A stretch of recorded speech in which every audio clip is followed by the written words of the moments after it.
नमस्कार, आप देख रहे हैं आज तक। आपके साथ मैं हूं अंजना ओम कश्यप। आखिरी दौर का मतदान, जहां आज फैसला कैद हो जाएगा 57 सीटों पर। आज जनता वोट करने के लिए निकल रही है। तस्वीरों के साथ शुरुआत करते हैं। 3 दिग्गज हमारे साथ यहां पर स्टूडियो में मौजूद हैं जो चुनावी राजनीति को बहुत अच्छी तरह से समझते हैं। संजय कुमार जी हमारे साथ को डायरेक्टर लोक नीति CSDS के मौजूद हैं। संगीत रागी जी एनालिस्ट के तौर पर हमारे साथ जुड़े हुए हैं। और आशुतोष जी वरिष्ठ पत्रकार भी, एनालिस्ट भी, इनसे भी चर्चा करेंगे। और जो आप देखेंगे ढिशुम ढिशुम यहां पर संगीत रागी और आशुतोष जी के बीच में। लेकिन उससे पहले आज जनता के लिए सबसे बड़ा दिन है, क्योंकि आज आखिरी की 57 सीटों पर भी वोटिंग होने वाली है। 7वें चरण के मतदान के 3 घंटे पूरे होने के बाद 11% के आसपास वोटिंग हुई है। अगर आपके क्षेत्र में वोटिंग है तो जरूर निकलिए। ये लोकतंत्र में आपकी सबसे बड़ी जिम्मेदारी है। आपको अगले 5 साल के लिए अपनी सरकार चुननी है। निकलिए, वोट डालने के लिए जरूर पहुंचिए। आपको बता दें, वोटिंग परसेंटेज बिहार में लगभग 11% के आसपास 10.5% है। उत्तर प्रदेश में लगभग 13%। वहीं हिमाचल प्रदेश में लगभग 14.5%। चंडीगढ़ में 11.64%। जिन राज्यों में आज वोटिंग है उसमें सबसे ज्यादा सीटें पंजाब और उत्तर प्रदेश की, 13 सीटें दोनों ही जगहों पर। 13 सीटें पूर्वांचल की, जहां पर 11 सीटें पिछली बार भारतीय जनता पार्टी की आई थी, घोसी गाजीपुर छोड़कर।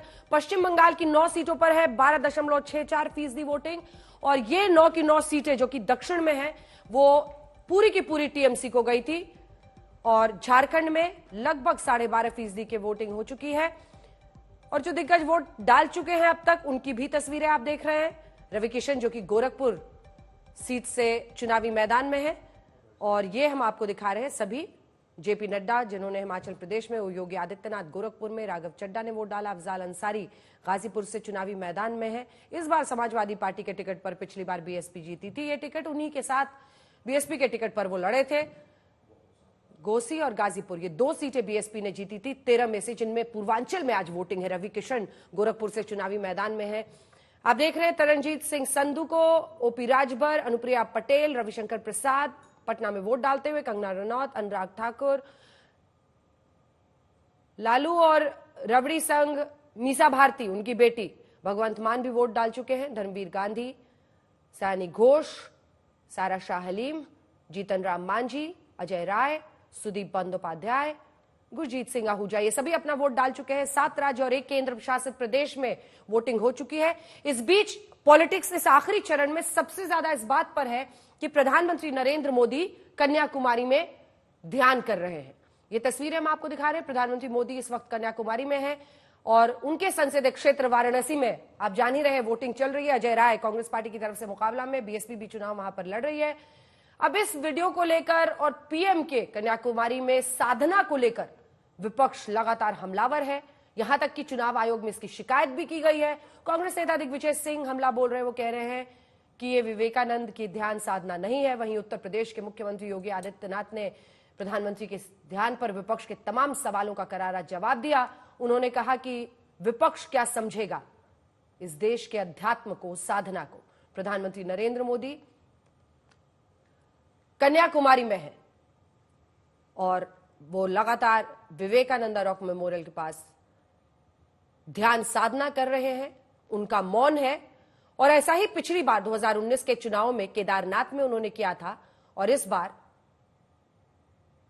दक्षिण कोने में भारत के। हमारे साथ हमारे 2 सहयोगी इस वक्त जुड़ रहे हैं। अभिषेक हमारे सहयोगी जुड़ रहे हैं वाराणसी से। वाराणसी जहां पर एक्शन है, जहां पर जनता अपना वोट डाल रही है। और वहीं श्वेता हमारे साथ मौजूद है कन्याकुमारी से, जहां PM ध्यान साधना कर रहे हैं। तो हम लोगों ने भी दोनों धुरों को जोड़ने की कोशिश की है इस बुलेटिन में। सबसे पहले आपके पास आते हुए श्वेता, उसके बाद चलेंगे अभिषेक के पास। श्वेता, PM वहां पर ध्यान साधना कर रहे हैं और उनके मौन पर जोरदार शोर है पूरे भारत में विपक्ष का। जी, इसलिए भी क्योंकि एक तरफ मौन है लेकिन साथ में वो X पर पोस्ट भी कर दे रहे हैं तमाम चीजों को, और वो थोड़ा जाहिर है कि राजनीतिक तौर पर इसको आका जाएगा अलग अलग तरीके से। लेकिन एक चीज जो कल से प्रधानमंत्री के आने के बाद से हो गई, जब तक वो आए नहीं थे तब तक ये था कि कोई भी जा नहीं सकता है विवेकानंद रॉक पर, उसे सील कर दिया गया है। लेकिन एक बार प्रधानमंत्री अपनी टीम के साथ आए, उसके बाद उनकी तरफ से कहा गया कि लोग आने जाने को वहां पर फ्री है, और प्रशासन ने केवल मोबाइल फोन्स, कैमरे हटवा लिए। आज भी हम सुबह से देख रहे हैं हैं कि फेरी में सवार होकर सारे लोग उस तरफ जा रहे हैं। बिल्कुल सूर्योदय के समय प्रधानमंत्री एक बार निकलते हैं, विवेकानंद जी का, पहले स्वामी विवेकानंद का वो की परिक्रमा करते हैं, उनकी प्रतिमा की, उनके पैरों पर पुष्प समर्पित करते हैं और उसके बाद बाहर वो सूर्य को जल समर्पित करते हैं और साथ ही जो महान तमिल कवि हैं उनकी ओर रुक करके वो हाथ जोड़ते हुए भी प्रतीत होते हैं। तो ये उनका नित्य क्रिया उनकी रही है कल भी और आज भी। आज दोपहर 1:30 बजे वो ध्यान अपना संपन्न करके उसके बाद यहां से निकल जाएंगे। उनके तीनों हेलीकॉप्टर्स यहीं पर पार्क्ड हैं और पूरी जनता के लिए यहां पर एक बहुत ऐसी जगह हो गई है कि सब उसको घेर कर वहां पर खड़े रहते हैं कि प्रधानमंत्री एक तरफ रह रहे हैं और दूसरी तरफ उनकी टीम भी ब्रेक्स ले लेकर इधर से उधर उस टापू से लेकर यहां तक आती है। तो प्रधानमंत्री का जो ये क्रम यहां पर चल रहा है, यहां के लोगों के लिए तो कौतूहल है, उत्सुकता है, पर जाहिर है बाकी के देश के लिए संदेश। अभिषेक, और वो साधना जो आज वोटर्स कर रहे हैं वाराणसी में, वोटिंग परसेंटेज बताइए, लोगों के लिए क्या बड़ी बातें हैं वाराणसी में? 2 बार पीएम लगातार जीत रहे हैं, पिछली बार लगभग 5.25 लाख से वो जीते थे और ये अजय राय चुनावी मुकाबले में है, जबकि बार बार चर्चा होती है इस बात की कि पिछली बार समाजवादी पार्टी नंबर 2 पर थी, शालिनी यादव थी, अब शालिनी यादव भी बीजेपी में आ गई है।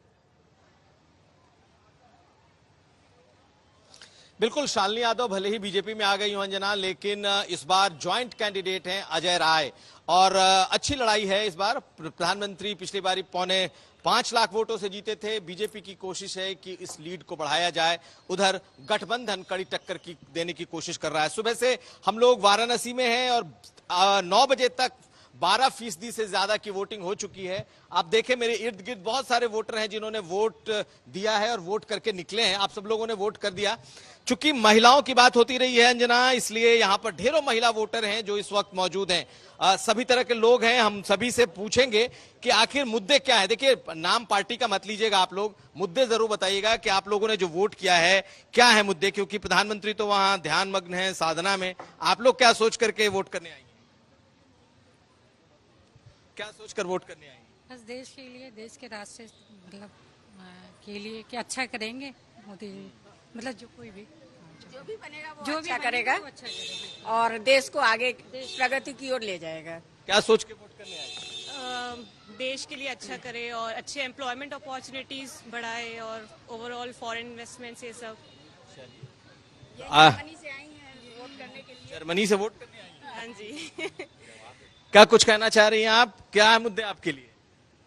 मोदी जी हम लोगों के लिए शांति दूत बन करके वाराणसी आए हुए हैं और हम सब पूरे विश्व के लिए वो एकता और आप लोगों के क्या मुद्दे हैं, क्या सोचकर आप वोट करने आई हैं? हम लोग की नौकरी है, बेरोजगारी, रोजगार मिले, बच्चों को रोजगार मिले, मत देना हमारा अधिकार है, देंगे और बच्चों को रोजगार मिले। जो बच्चे बेरोजगारी हैं, घूम रहे हैं इधर उधर पढ़कर भी। आप क्या सोच करके वोट करने? वुमेन सेफ्टी है, सॉरी, वुमेन सेफ्टी है और इन्वायरमेंट अच्छा मिले वुमेन्स लोग के लिए, अच्छे से अच्छा। तो वाराणसी आप लोगों को अब कैसा लग रहा है? पहले और अब में अंतर है?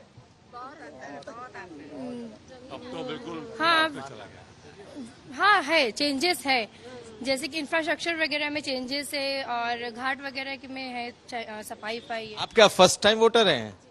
क्या सोच के वोट करने आई हैं? राष्ट्रवाद और राष्ट्रीय सुरक्षा जो है सबसे बड़ा मुद्दा है, सबसे बड़ा मुद्दा है हमारी कंट्री की सिक्योरिटी।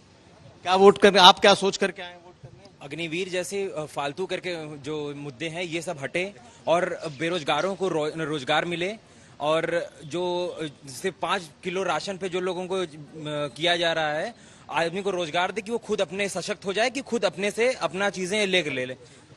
आप क्या आपके मुद्दे हैं वोटिंग के?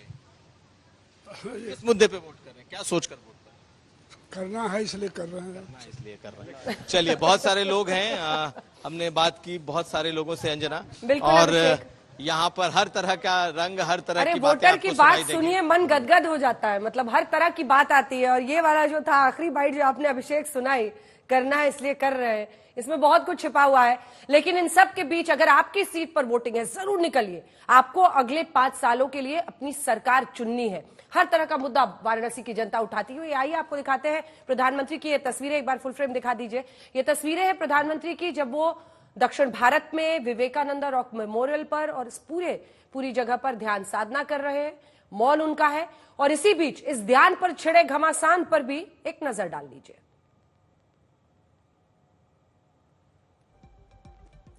ध्यान उसी दिन लगाते हैं जिस दिन की वाराणसी में चुनाव में वोट पड़ रहे होंगे।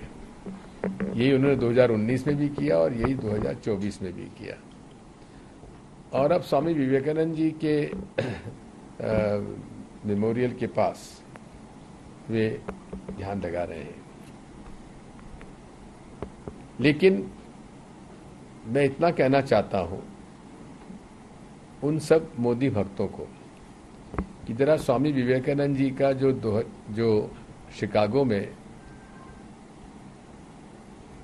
जो कॉन्फ्रेंस हुई थी विश्व के धर्माचार्यों की, उसमें जो उन्होंने धर्म की व्याख्या की थी, हमारे सनातन धर्म हिंदू धर्म की, उसको जरा वो पढ़ लें, जो कि पूर्ण रूप से जो भाजपा और मोदी जी कह रहे हैं उसके विपरीत है। इसलिए ये सब नाटक नौटंकी मोदी जी करना छोड़िए, जनता आपके नाटक नौटंकी को समझने लगी है। जो लोग भोग में लिप्त हैं, भ्रष्टाचार में लिप्त हैं, अनाचार दुराचार में लिप्त हैं, वे लोग आध्यात्मिक आराधना के महत्व को नहीं समझ सकते। आध्यात्मिक आराधना को समझने के लिए भारत और भारत जैसा मन चाहिए। भारत की सनातन मूल्यों और आदर्शों के प्रति निष्ठा का भाव चाहिए। जिनके मन में भारत के प्रति आस्था का भाव नहीं है, भारत के सनातन मूल्यों और आदर्शों की ध्वजियां उड़ाना जिन्होंने अपने जीवन का उद्देश्य समझ लिया था और जिनके कारनामों से जनता उनको बार बार ठुकराई है। देखिए, प्रधानमंत्री जी अपनी जहाँ एक और विरासत में बहुत विश्वास करते हैं, वहीं दुनिया भर को अगर योग देने का काम यूनाइटेड नेशन जनरल असेंबली में प्रधानमंत्री बनने के बाद पहला काम ही वो किया वहां जाकर, और पूरी दुनिया ने उसको आम सहमति के साथ स्वीकार किया और रेजोल्यूशन पूरे देशों ने पास किया। एक बहुत बड़ा योगदान भारत का है। दूसरा, जहाँ तक अध्यात्म की मैं बात करता हूँ, ध्यान लगाने की बात करता हूँ, ज्यादा से ज्यादा लोगों को लगाना चाहिए। ठीक है, कुछ लोग विदेश में जाके लगाते हैं, लेकिन स्वामी विवेकानंद जी से बड़ा यूथ आइकॉन हमारे लिए कोई नहीं हुआ। आज भी 12 जनवरी को पूरा देश नेशनल यूथ डे मनाता है और युवा उनसे बहुत बड़ी प्रेरणा लेता है।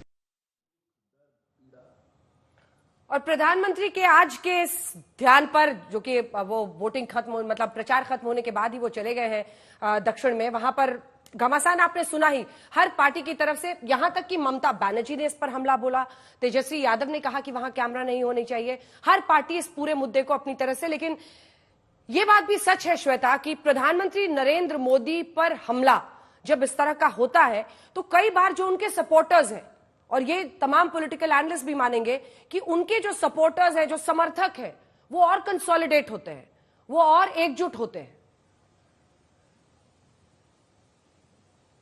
जी, और इसीलिए प्रधानमंत्री भी कहते हैं कि गालियों के पत्थर आते गए और उससे उन्होंने अपनी निर्माण खड़ा कर लेते हैं।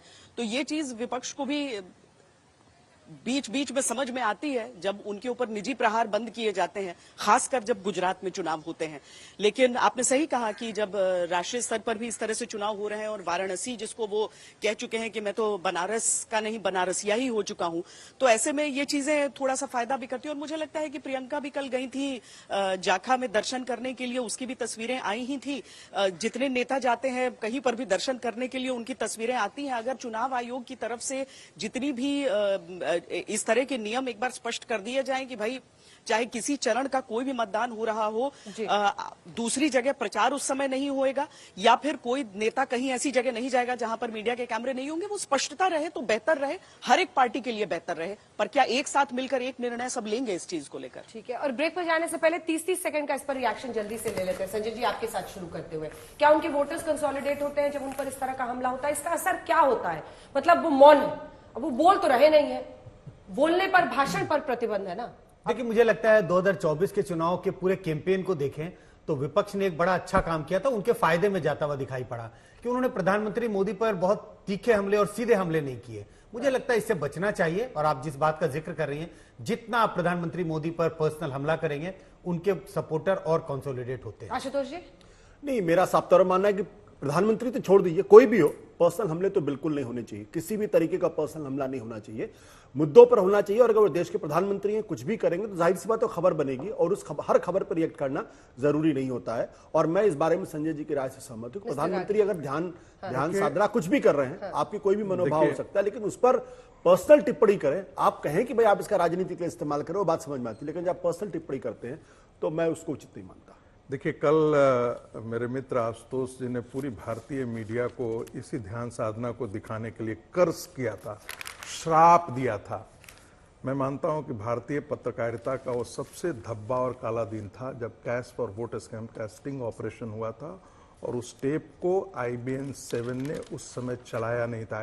CNN IBN7, उस समय राजदीप सर्वदेसाई भी थे और माननीय मेरे मित्र आशुतोष भी थे उस समय। चाहते तो कांग्रेस उस समय नंगा हो जाती, लेकिन मनमोहन सिंह की सरकार को इनको बचाने का दायित्व था। तो ये जो आज गोदी मीडिया के बारे में सारे एंकर पत्रकारों को ये कटघरे में खड़ा करते हैं, कायदे से इन पत्रकारों को जवाब देना चाहिए कि आप किस दरबार के लिए काम कर रहे थे। क्या वो भारतीय पत्रकारिता का काला धब्बा नहीं था जब आप उस स्टिंग ऑपरेशन के टेप को बेच देते हैं